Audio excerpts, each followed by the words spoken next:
Good afternoon बच्चों। आज मैं आप लोगों को कुछ बहुत महत्वपूर्ण टिप्स देने वाला हूँ पढ़ाई से संबंधित, ताकि आप लोग आने वाली आगामी बोर्ड परीक्षा में आप लोग अच्छा से अच्छा नंबर प्राप्त कर सकें।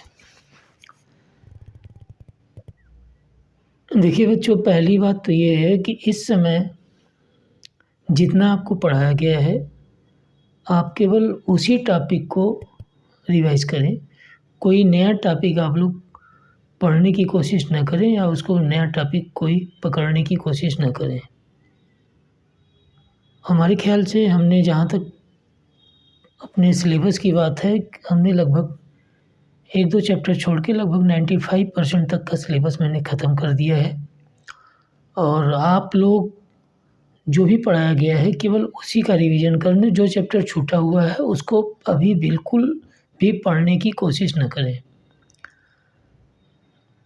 जो भी चीज़ें आपको पढ़ाई गई हैं या जो भी चीज़ें आप इस समय रिवीजन कर रहे हैं, आप प्रत्येक टॉपिक को पढ़ने के बाद लिख कर अभ्यास करने की कोशिश करें।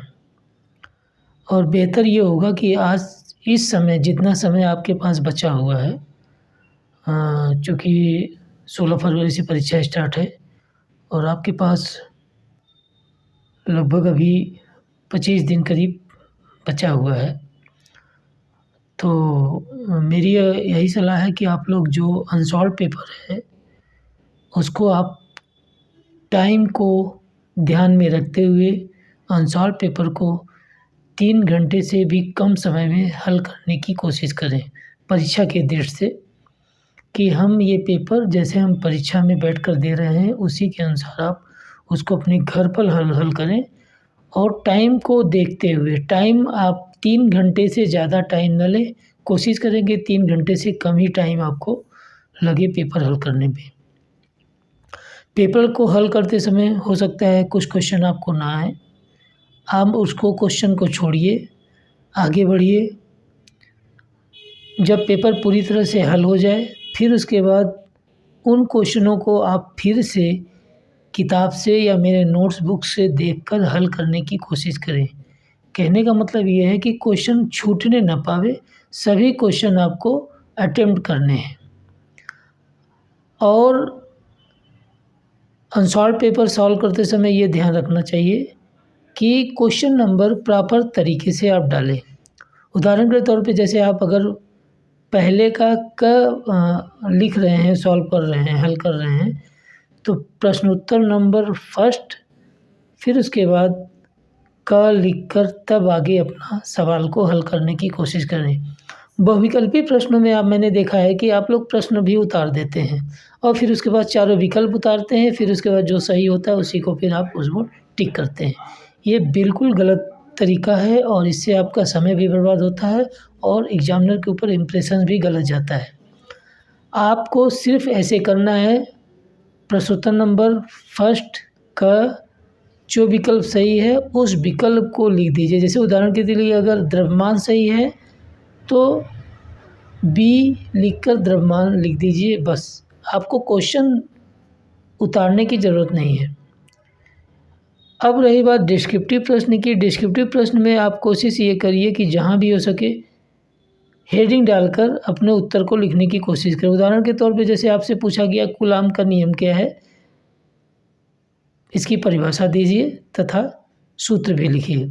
तो कूलाम का नियम, आप कुछ बच्चे हैं मैंने देखा है कि इससे प्रश्नोत्तर नंबर डाला, उसके बाद कूलाम का नियम लिखना शुरू कर दिया।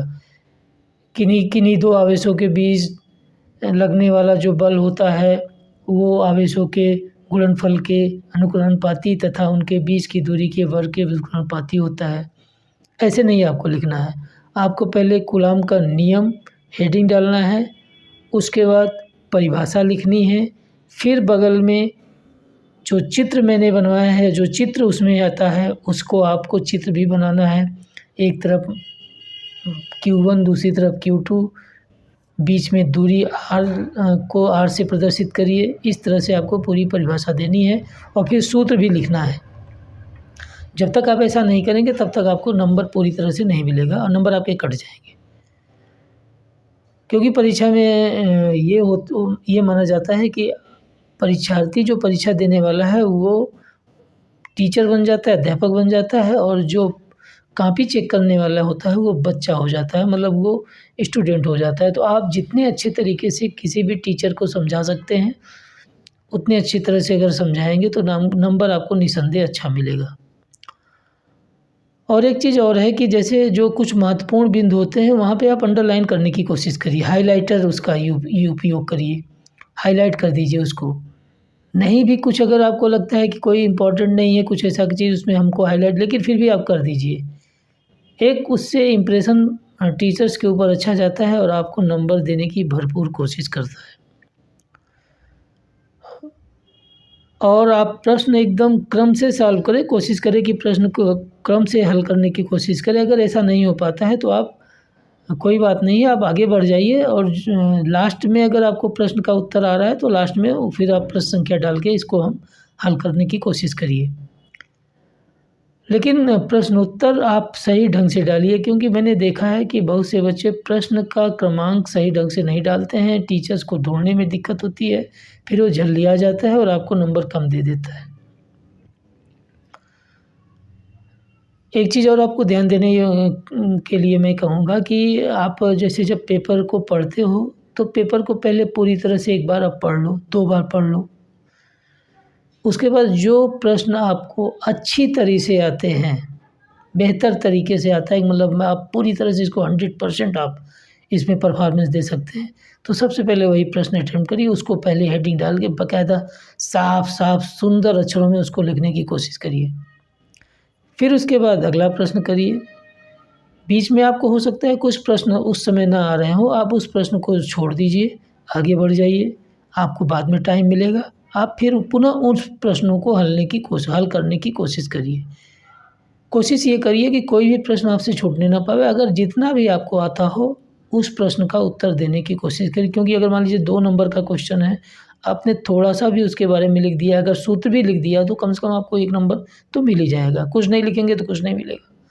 तो आप बिल्कुल स्किप मत करिए, छोड़ने की कोशिश मत करिए। जितना भी आ रहा है उसको आपको आंसर उसका देने की कोशिश करें, क्योंकि स्टेप में नंबर मिलता है। आप एक स्टेप 2 स्टेप पर जितना आपने सही किया है उतना नंबर आपको मिलेगा।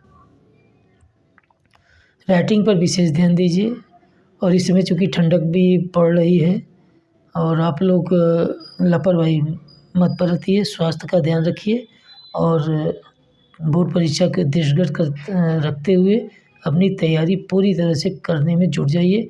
हाँ, आप अनावश्यक चीज़ों को पढ़ने से बचिए, केवल अनसॉल्व पेपर सॉल्व करिए, बस प्रैक्टिस करिए मोर एंड मोर जितना हो सकता है। बच्चों, इसी के साथ मैं अपना वीडियो समाप्त करता हूँ। आशा है कि आपको अच्छा लगा होगा, और हो सके तो इस वीडियो को आप अपने ग्रुपों में अन्य में भी शेयर करिए, ताकि जो अन्य विद्यालय के बच्चे हैं वो भी इस बात से लाभान्वित हो सकें और परीक्षा में अच्छा नंबर प्राप्त कर सकें। धन्यवाद बच्चों।